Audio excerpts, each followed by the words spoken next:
Hi, welcome to Local Matters.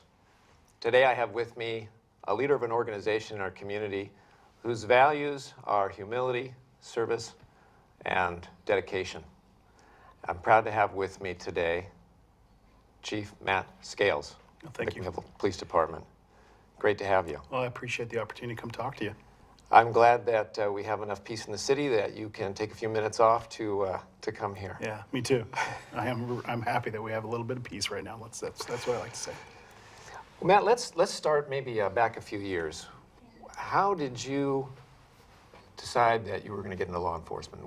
Was there a moment? Was it an evolution? Did you know someone? Did you watch a TV show? What happened? That's a great question. Because, I had gone to the University of Portland, and I had thought I was going to be a teacher or get into business, and I had taken some of those classes, and that really never stuck with me. And I started talking to a counselor there and said, "Hey, what do you sociology, criminology, that sort of thing." And I started taking some of those classes, and that is what really got to me, and it really I latched on to that, and I did probably one of the most powerful, I would call it an internship with the Multnomah County Sheriff's Office, where I absolutely fell in love with it. I fell in love with it because it changes every day.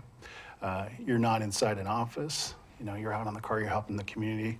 And that was really impactful. And from when I started doing that as a senior, I knew right then and there that my career path was going to be into law enforcement. And the manner in which Multnomah County did stuff and the way I could see myself, 25 years down the line, it's exactly where I wanted to put myself in the community. So end up graduated.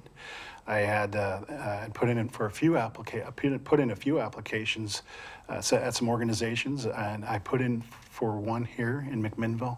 They were hiring 2 officers at the time, and there was probably 200 applicants there. And I remember the day I took that test. I remember I wasn't going to get up and take the test. And I tell this story often, is that I remember my mom saying, "You're going to get up. You're going to get up on this Saturday morning. You're going to drive to McMinnville." To Mom. Yeah. You are chief here. Yeah, and I end up getting hired, and here, 22, almost 23 years later, I'm the chief of police, and I couldn't be more happy and proud.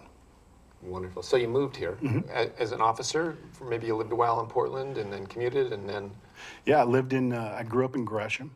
As I said, I went to the University of Portland. I got hired here, and I went off to the academy at that time, it was like eight weeks, I believe, trained there. And by the time I was out of the academy, I had my apartment, and off I go, and I've lived here ever since, and love it. I could not imagine growing up and raising a family. As I said, growing older and raising a family, that is, what a great community this is to work for and live in, more importantly. I think that's important. 22, 23 years. So you met someone early on. I did. How did the officer meet his future wife? The officer, my wife now was really good friends with another coworker, another officer, and we had been introduced, and as luck would have it, she had me, and she hooked me right then. Beautiful lady, grown up in the community. She knew all about Mac. She knew all the ins and outs of Mac. Her family is from McMinnville, the Davison family. So I was very fortunate. They brought me in and really taught me a lot about Mac and what the community is all about and what it's. And so I've been with her for 18 years now, and we've got 3 kids. Twins that are going into 6th grade, and I've got a senior at Mac High now that's coming in. So busy life, but that's my story. That's how I end up here. Now, having children as a police chief, well, as an officer and a captain or a sergeant captain, and now chief, it seems to strike me as kind of like being a preacher's child. You've got a responsibility yes. to the community. Yeah. And how has that affected like your senior? Yeah. Well, they know that my house is, I've got a lot of rules. And so when I've got rules and they're in my house, they respect my house. And so, yeah, I always thought, cops' kids end up on the wrong side of the law. Garrett, my oldest, is he walks the line, and he's really he does a good job of understanding what Jill and I's expectations are, and he doesn't cross them. And if he does cross them, he's going to learn real quick that let's fix it. And so yeah, you're right. It's kind of like being a preacher, being a chief. bring around, please, bring around the good kids. That's what I ask them. I had a friend I was telling him I was going to interview you, and he started telling me about some training that he was in thinking about being an officer. It was called FATS training. And I'm familiar with that, where there's a video when the officer's in front, you've got to respond to what's going on the screen. He said that was really intriguing, and it was also thinking about being a minister. And on the job offer, a good job offer opportunity came along to be a minister, so he went off in that direction. Yeah. So, but I wanted to ask you about that training. I talked to Sheriff Svensson here, and he commented about when he went through academy, the training, the hands-on training, the active shooter, the confrontation with lethal force training was minimal. Right. And perhaps for you. But now it's a lot different. Oh, vastly different now. Can we talk about what it's like now? Yeah. I think people would like to get a feel for how prepared are these officers when they come to these very difficult situations. Right. I tell people when we hire somebody new, they're going to go to the academy. And like I had mentioned, my academy was 8 weeks. Now it's 16 weeks. And in those 8 weeks, additionally, they wrap so much more simulation and role playing. And you talk about building searches, you talk about confrontational simulations. All those things have been added to use of force scenarios. They actually have a week where officers will have another officer from the city that they work in come in and ride with them in this in a quasi shift, and so they'll take calls, and so it's really scenario based now, much more so than when the sheriff and I went, and I think we're getting hands down a better product. Coming from that academy, then they're going to be in, we have the PTO, which is police training, that lasts probably another 4, 5, 6 months. So we're not actually realizing an officer for a soloed officer probably till about 10 to 12 months in. So they've got a vast amount of experience and training under their belts by the time they're hitting the road.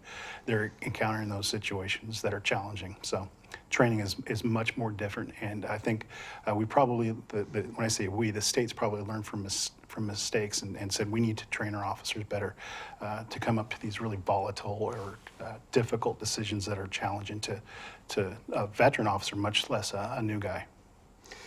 You mentioned learn from your mistakes, and I went online, and on your site is the McMinnville Police Department Strategic Plan. 2014 is a 3-year plan. It's an excellent article. I recommend people reading it. The people that put it together, I just want to read their names. It's an extensive list, but Job Nash, Brent Goodfellow, Sean Burke, Adam Hansen, Tommy Patterson, Larry Yoder, Jeb Ledeen, Jenny Berg, Cassie Sollers, John McKeegan, Phil Hutchinson, Tim Svensson, Scott Hill, Sister M. Juanita Villarreal. So these were your citizens team. And wow, what they did here, along with your internal team of the captains, sergeants, and officers and employees, what they put together here is really, it's accessible. Yeah. And it's for real. I mean, they're talking about real challenges that you have and how to face them and a timeline on how to do it. And so I was going to ask you about that. Yeah. Okay? Yeah. But before I got there, I read the vision statement, the mission statement, the values, and I just want to give a feel for what that is. The vision statement is we strive to be a professional, continually improving organization devoted to making our city safer, healthier place to live, work, and play. The mission is to protect and serve the community's expectation of peaceful and safe existence while affording dignity and respect to all persons. Pretty cool. That is. And here's the values. I won't read them all, but the one that jumped out at me, humility, recognizing our mistakes and learning from them, putting the needs of others before our own. Right. That's what policing is about. It really is. It says it all right there. I think it's, if we're going to be transparent with our community, if we're going to, we have to acknowledge when we stub our toe and say, hey, we're going to learn from this mistake and we're going to move on. So being having humility is probably one of the most important characteristics, value somebody can have, especially in our career, in our job line. It's if I find somebody with humility that is a servant that we talk about, they're going to be successful. They really are, because we're going to train them up. But I want them to be that their core value needs to be centered on humility and service, dedication, that sort of thing. You know, those are, you get up against tough situations. You get up against people that are angry, they're not sober in a very aggressive way, and you need to maintain some humility and some empathy and some compassion in this very dangerous situation. That's quite a lot to ask of someone. It is. So I imagine that comes with training. It comes with Training, experience, backgrounds when we hire somebody. We want to know about their past. Yeah. But really, it is with the training and then the cultural expectation that an agency has. Our organization, culturally, I think we're very healthy. We're very open and honest with each other. And if we are open and honest with each other, and we understand that, as I mentioned before, we aired that every time I hire a new officer, I want them to be better tomorrow than they are today. Mm-hmm. Nobody in a neighborhood wants to have an officer that responds, that isn't empathetic. Because that may be the one time they called 911. That may be the one contact they're ever going to have with the police department. And they're not going to care whether or not myself or another officer or an employee, for that matter, has had a bad day or a fight with their spouse or a significant other. They're or going if to it's want them at 100 their best. degrees and you're wearing Kevlar on both sides of your body. I mean, you guys really have to keep it together Yeah. in some very stressful situations. Yeah, we do. We train a lot. We train in the academy. We talk a lot policy-wise about how we treat others, and so we really have to take the high road as an officer or an employee. You got to bite your tongue, because there are people in the community, anywhere in the country, that really want to bait you into the debate, put you in a position that you're going to look poorly on camera. We talk a lot about, and I had mentioned to you earlier that we put out reminders all the time. The microphone's always on. The videos are out with cell phones. We really have to take the high road, and we need to continually remind our officers and employees that we have to represent the city the best that we can. I want to get back to body cameras, but let me continue on this document here. You had a number of people that came together from the community to help you put together priorities, identify strengths and weaknesses. And I see here one of the priorities, the top priority of polling amongst these people was compassion, empathy, and customer service. That's they wanted number one. And number two was ensure technical competence of the officers. These are the two things we've been talking about right off the top. And I see that the goals that were set directly reflect this, the results of this, and I want to get to that. Some strengths and weaknesses were pointed out of the department, and I think the number one strength was dedicated staff. I think that's just, you can't, if you don't have that, you can't start. So excellent. State-of-the-art police facility. We're proud of our new facility. Competent staff, not only dedicated but competent. Efficient equipment, communities and city support. Realistic scenario-based training. We've talked a little bit about that, and a sense of humor. Yeah, we always have to be able. I think if you were ever to come into our agency, there would be a tremendous amount of laughing. People joking with each other and understanding that our officers work 12-hour shifts, and you know what? Sometimes they want to come in and they just want to. They deal with serious stuff all the time, and if we have a sense of humor about things, that's important to laugh, to really have a good time. Enjoy your time at work. We're there 12 hours, like I said. We're there. Some people are there more often than they're with their family. So while you're there, enjoy the moment. Enjoy the time that you have. That you can laugh and you can have fun. Yeah, it can be. It's a choice, isn't it? It really is. It's a mindset. Yeah. Well, great. So those are the strengths. A few weaknesses. Communication throughout different levels of the department in feedback. So I noticed one of the top goals was developing and implementing meaningful standardized performance evaluation process. Yeah. And that was short term. Yeah. 0 to 12 months, 2014. Well, it's been a year. Can we check that one off? Yeah, you can check that one off. And, how'd you do that? We put a group of employees together. I think it's important that our officers get feedback about how they're doing regularly, about if they're meeting the department expectation. But I think reverse to that is the employees need to be able to provide feedback to their supervisors. Are they getting what they want from their supervisor? Are they getting the leadership? Are they getting the mentoring? Are they getting the support? So we have an evaluation now that allows for the employee to give 360-degree feedback anonymously if they choose to, or they can put their name on something, but it will go back to the captain, and the captain reviews it with the sergeant to say, hey, you know what, you're doing a great job, or hey, this needs to be a focus point for you to, improve yourself as a supervisor. So the two-way communication, and I dreaded evals. I think they're super important, but I think they're more important now that everybody's getting feedback about how the job that they're doing is being done. So that was fixed. Yeah, that was one of the first things that we did. We put an employee panel together and said, hey, let's come up with something that's meaningful for everybody that they can buy in on. And we finished that probably, I would say November-ish of last year, and we've been implementing it since, and it's been effective. It really has. Terrific, terrific. A few other.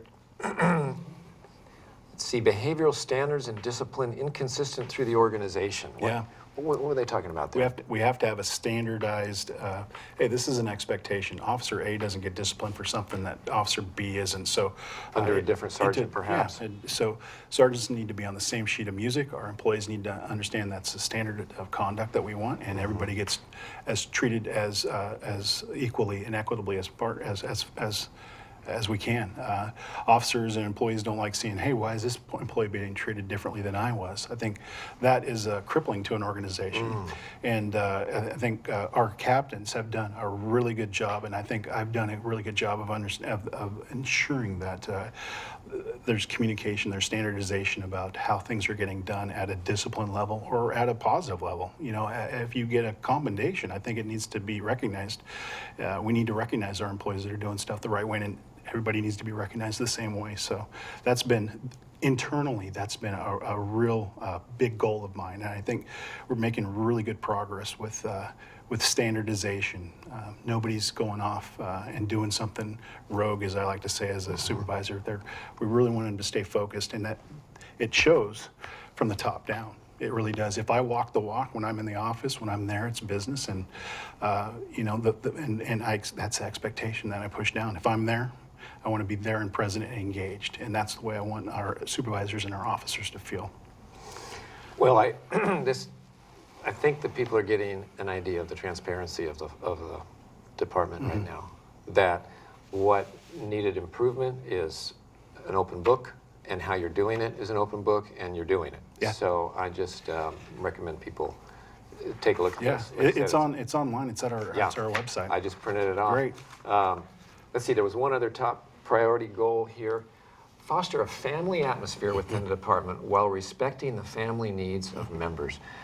That I think is police officers have a difficult time being so wedded to their job and being able to maintain a family relationship with their wife and kids. Is that not a challenge with officers? That's a balance. Yeah. Yeah. And how do you address that with them? The fostering the family atmosphere.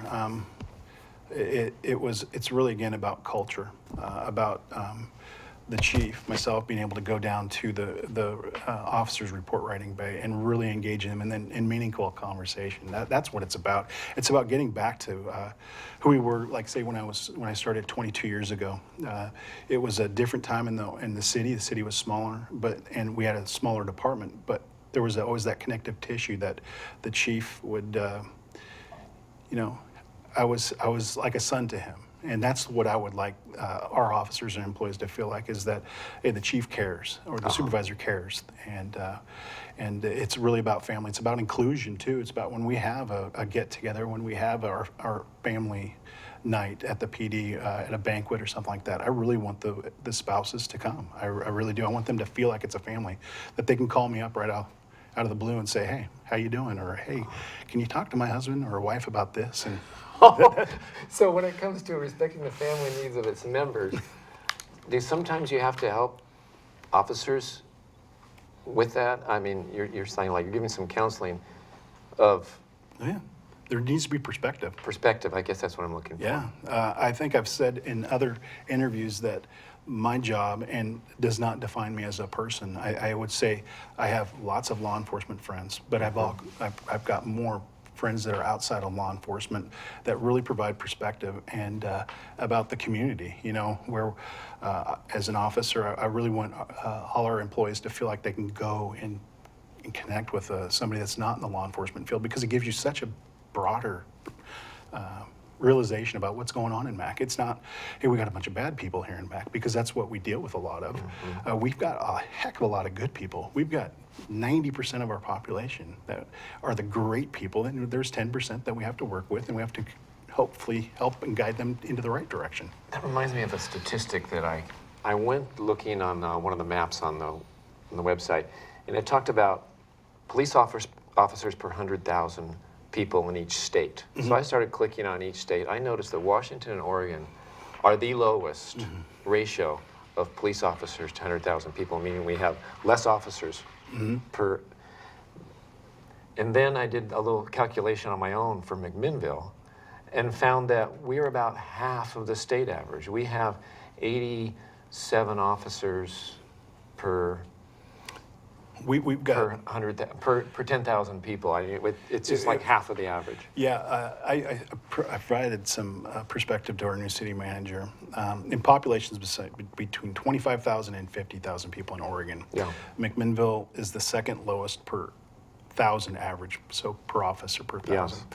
So we have to do things, one, efficiently, and two, we have to do it better. We have to do it better, because we're not going to have that resource really back to fall back on. We're not going to be able to throw a bunch of resources out. We're going to have to partner with the community on some things. Whether it's a great example of this is our park ranger program with the Downtown Association. We're going to have to do things more efficiently, and we're going to have to partner a lot more. And but you know, it is a realistic expectation that there's going to be an officer there all the time, but quite frankly, there can't be. So my job is to educate the community as much as possible. Yeah, we need some more officers. Okay, that brings up the question. Yeah, I first thought, well, that's because people in McMinnville just don't behave as badly as they do other places. But maybe that's not as. We're also stressing the resources of the department. You're constantly having to figure out, how can I make the best with not enough? So you could use some more officers right away. Oh, I think to get just to the average of our comparators, we have 37 sworn officers. We would have to hire 4 officers to get us just to the mean of like I said, between the 25 and 50,000 population cities. So yeah, we need them. Where would you put them? Where are we thinnest? What do you need? We're thin. Well, I guess we're thin everywhere. If I could just wave a magic wand and say 8 officers, we need more in investigations. We have way more serious crime than the felony type crimes. We need to have the ability to allow our patrol officers to work minimums without having to call people in. You know, so our overtime budget's a pretty significant budget. We have to. So I would put people in the patrol and the investigation side. I really think that's important. Being able to backfill the patrol side and then also help out our investigations upstairs, because they, you know, I think our part 1 crimes, which are the most serious crimes, I think we're second in our comparators as far as violent crime, I think, for our UCR. So again, that's the realization of where we are. We had an officer just recently come over from, like I mentioned earlier, from Newburgh, and the difference and he says, McMinnville PD is really efficient at what we do. We do a good job with what we have, and we really have embraced some technology that allows them to get through things a little quicker, not short-sightedly, you know, cutting the process off, but it allows them to get through a little bit quicker and more efficiently. So, yeah. Wave a wand, I'll take 8 right away. Okay. But that's not the realization. We have to realize that we're a part of a pie, a pie that the police department's a part of. We're a part of a bigger organization, and I know that the city does recognize that we need probably some officers down the road. I'd like to ask a little bit about, you testified at a city council meeting that you felt that in the discussion around banning loaded firearms in public places, I think there are parks in particular. Parks and public places, open to public streets, highways, that Oh, sorts of okay. That the discussion was whether to ban loaded, open carried weapons. Yeah. And you had said that from the standpoint of safety, you wanted the city, you felt that it was right for the city council to pass that ordinance. Yeah, I did, and I stand by that. I think I didn't make that decision in a vacuum. I mean, our captains felt the same way. It was really centered on parks and park safety, but I want to keep our city as safe as possible. You know, people will still have the ability to carry with a concealed handgun license. They still can do that. It provides them a little extra training too. I'm not saying ban firearms at all. I'm just saying, let's make the city, my goal as the chief is to make the city as safe as possible for our community, for our park patrons, for anybody that comes into McMinnville as safe as possible. And that was my decision, and I stand by it. All right, all right. Body cameras. Yeah. How would you feel if you had the money? It's expensive. Yes. It's expensive to keep the data, catalog it, reference it. But if you had the money to do it, you think it's a good idea? I do. We have dash cams in our car. Every car in our fleet has dash cams and audio mics. But it doesn't, you know, the officer leaves the view of the camera. It doesn't show what's going on outside the view of the camera. So I do think they're valuable. I think the cameras especially have helped our officers or helped our investigations. And I think it would just be another added tool that we can, either protect our officers as far as if there's a complaint made that's not substantiated. Yeah. We can easily get through that. But it also, it shows our transparency too to the public. And I think that's important. Again, body cameras, it's not a matter of if, it's when. They're not mandated right now by the state. But I do feel like in the United States, there's a push to really have everything documented to make sure the officers are doing things the right way. And in all honesty, I've never worked a car without a camera, and I don't know. I can only imagine it would be that much better to document. So at the end of the day, I will support us, and I don't know when it's going to happen, because economically there's a big there's a cost to it. Managing, like you talked about, the video, redaction of the video, there's a whole host of issues. I'm not prepared to be on the lead in Oregon on, but I'd really, I do see it coming, and we'll embrace it just like we did with video cameras in the car, 22 years ago. I'm sorry to say it, Matt, but this will probably all we have time with one more question. If you had something to say to the public, to parents, to kids, something that you think would help police work a lot, what would you like us to realize, or what changes would be easiest to make that make your job simpler? Well, to make it simpler, I think one besides the obvious is follow the law. I think the message here I would want them to know is that the McMinnville Police Department has a ton of really, really good professional officers, and all the media that's been out there.